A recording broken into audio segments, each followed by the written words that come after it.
The electric vehicle chargers are the next target for job creation in India. The Indian government has set a goal of installing 500,000 electric vehicle chargers by 2030, and this will require a significant investment in human capital. Hello and welcome to Varindia News Hour.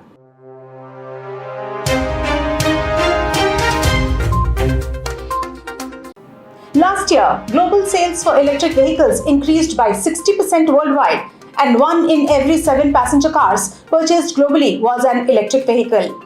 In contrast, just 5 years earlier, only 1 in every 70 cars bought was an electric vehicle. In India, electric vehicle sales hit 1.17 million units in fiscal year 2023, which reflects the adoption fervour.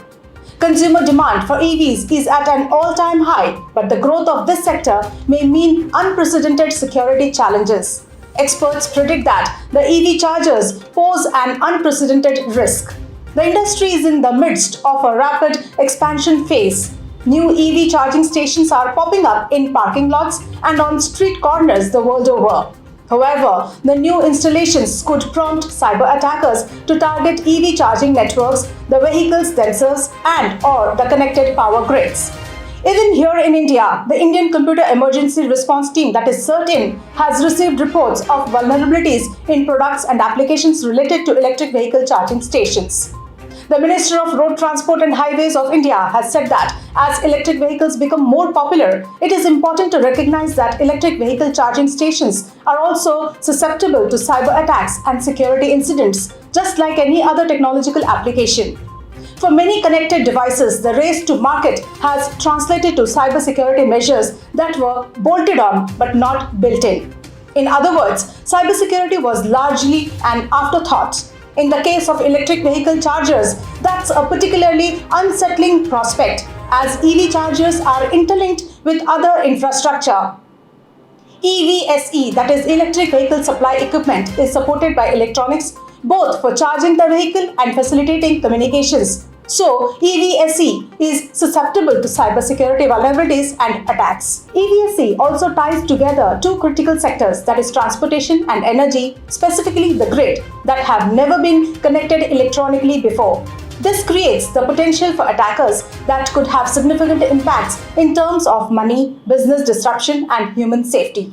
Going forward, cyber attacks that exploit EV charging station weaknesses may be able to cause power fluctuations and power outages, as attacks could suddenly alter the demands of EV charging networks. Alternatively, might a cyber attack completely disable EV charging infrastructure, stranding drivers? This would be similar to cutting off the fuel supply, which almost occurred on the east coast of the US during the Colonial Pipeline attack. Over 1 million lines of codes are embedded into many of today's cars. Automotive software have never been more complex. Now, the challenge is how to secure all of it. Let's look into today's headlines. GoogleMeet now offers a mobile-friendly meeting mode. According to reports, Google is working on an on-the-go option for its video conferencing service, GoogleMeet. This function is intended to improve the safety of users attending meetings while moving outside. When selected, the mode will employ device sensors to block the user's camera and other participants' streaming video, reducing distractions. When users are stationary, they can return to the regular UI. TikTok owner ByteDance developing a ChatGPT-like bot. ByteDance, the Chinese startup that runs the video sharing app TikTok, is testing on an artificial intelligence-powered chatbot in order to create a local version of ChatGPT. According to a spokesperson, the initiative has been dubbed Grace by the tech company. It should be noted that ChatGPT is not officially available in China. TikTok announced in May that it was testing a chatbot called Taco to help with search and discovery on the app. The center has taken down over 150 anti-India websites and YouTube channels in 2 years.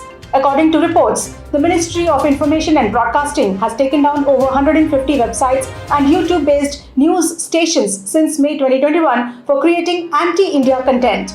The websites and channels were removed due to a violation of the Section 69A of the Information Technology Act, which allows the center to direct any government agency or an intermediary to block content in the interest of India's sovereignty and integrity, defense, security, friendly relations with foreign states, or public order, or to prevent incitement to the commission of any cognizable offense relating to such matters. LinkedIn launches AI copy suggestions for ad creatives. LinkedIn has launched an AI-generated copy suggestions tool that uses generative AI to develop high-performing intro text and headlines for ad creatives by leveraging data from an advertiser's LinkedIn page. This feature is currently being tested in North America in English, with plans to expand functionality, languages, and availability in the coming months.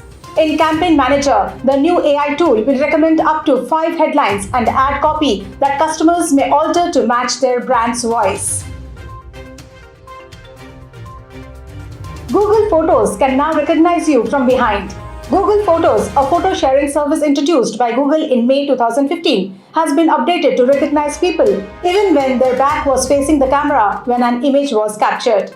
Google has taken Photos' face recognition skills to the next level, allowing the app to recognize people's faces in photos even when they are looking completely away from the camera. The search giant confirms that the app is able to group people based on clothing and other visual cues across photos taken within a similar time frame. However, the feature does not always work if the necessary visual cues are not present. That's all for now. Please like, share, comment and subscribe to Varindia News Magazine. You can download the Varindia app from Google Play Store and Apple App Store for more news and updates. Stay tuned. Thank you.